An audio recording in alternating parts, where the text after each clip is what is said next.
देवेंद्र फडणवीस यांची एक audio clip recording viral झाल्याने ते अडचणीत आले आहेत. दीपक केसरकर पडला तर पडू दे, राजन तेली निवडून येऊ दे, असं खळबळजनक आणि अजून काही माहिती त्यांच्या या रेकॉर्डिंगमध्ये समोर आलेली आहे.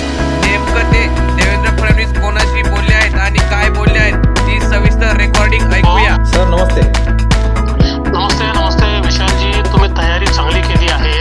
हो सर. पण आपल्याला महायुती टिकवायची आहे, सरकार पुन्हा आणायचं आहे. हो सर. अरे आम्ही लोक मुख्यमंत्री झालो तर काही पुढे चांगलं होईल की नाही सर तुम्हीच आम्हाला मुख्यमंत्री पाहिजे सर.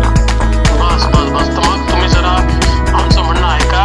दीपक कसंही वागला असला काही असलं हो सर. तरी तुम्ही फॉर्म भरायचं नाही. तुमची पुढची सगळी जबाबदारी माझी आहे. बरं. मी तुम्हाला नीट सेटल करतो. हो सर. होय पण तुमच्या बाजूने आहे. हो सर. पुढची निवडणूक लढू त्याच्या आधी तुम्हाला मी पूर्ण सेटल करतो. हो सर. सर मी मध्ये येऊन जातो. तुम्हाला भेटतो सर. मी तुमचा घरचा माणूस आहे. फक्त माझ्या चव्हाण साहेब खूप या केसरकरने त्रास दिलाय साहेब. खरं सांग. मला कल्पना आहे पण आता काय आहे की चव्हाण साहेबांच्या माझ्या भरल्याकरताच हा निर्णय करायचा आहे. सर मी भरला तरी मी एकदा येऊन जाणार सर तुमच्याकडे. भरू नका. काय होतं बघा, ऐका ना, काय होतं भरून परत घेतलं ना तर त्यातली ती मजा राहत नाही. तर ते काय होतं की मग समोर एखाद्याला जर आपण उपकृत करायचं ना 100% करा, अर्धवट नका.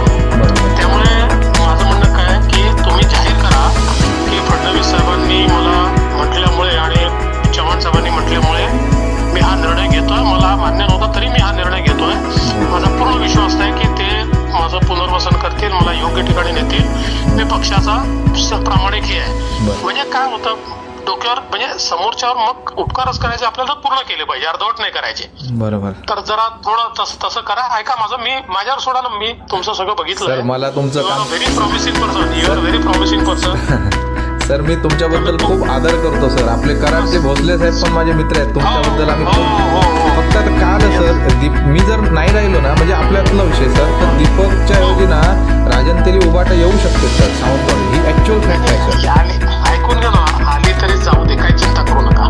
ते आपण आपलं पाहू. पण काय होतं की आपला आता काय तुमच्यावर इतका चव्हाणांचा रवीचा स्टॅम्प आहे हो सर की सगळीकडे रवी अडचणीत येतो. मग आपल्यावरचे लोकांना हे लोक सांगतात रवीने माणूस उभा केलाय, उद्या रवीला चांगले आपले मिनिस्ट्री सगळी अडचणीत येते रवीची.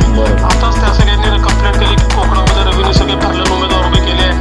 त्यातनं काय होतं मग रवीच्या बद्दल तिकडे वर इतके गैरसमज तयार होतात की सगळं म्हणजे मी त्याला प्रमोट करतो, हे लोक म्हणतात तुम्ही असं चुकीचं प्रमोट करता. तर त्याचा थेट इफेक्ट रवीवर हो सर. हो सर. आणि सर चव्हाण साहेब बिचारे देव माणूस आहेत. त्यांना राणे ठाकरेंनी एवढा त्रास दिला ना, मी साक्षीदार आहे साहेब, साक्षीदार. मला कल्पना आहे. आणि ही निवडणूक काढा नीट. त्यानंतर बघा मी कसं सगळं हातात घेतो